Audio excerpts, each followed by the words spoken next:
So how to use a ratchet strap. Let's do it. Take the long end, lock it in, pull it across what you want to tie down. All right. And we've reached this corner where we took the ratchet strap and we lock it in. It might come off in a second, but we're going to get it situated. So here's the end of your ratchet, right here, the opening. You're going to route this through all the way through like that. You're just catching it from front to back, and that's what it's going to look like. You're just going to route it through. You see that? Now you're going to pull it tight. We're going to pull it tight. We're going to pull it tight. We're going to start ratcheting.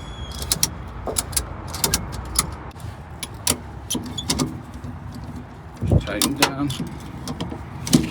And that's it. It locks in place. So I just wrapped this around here and tied it in a little knot, okay? And I can just pull this and it'll come loose. But we're just carrying these boards. I don't want them to sling out. So they'll stay in there now. And now we're back to where we need to drop them off. I come through here. I pull this. All right.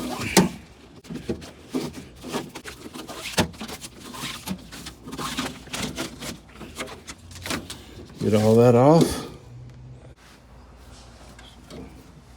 Come in here. Pull this. Pull it all the way back and it'll just break loose. And you just want to keep this straight so it doesn't get all tangled up, but you'll just pull right here, hold right here, pull right here. And if it gets tangled up right like right here, you just straighten it back out. Straighten it back out. And then keep pulling it out. It will get tangled up right here. You just have to straighten it out. Keep pulling it out. Then you're taking this end off. Come over here and take this end off. And now you're ready to take your boards out. Well, I hope you like these type of videos. If you did, hit the like button, subscribe. We got home improvement, auto repairs, tool reviews, just little fix-it videos, save you a lot of money. If you like these type of videos, like, subscribe, and we'll see you on the next one. Thank you.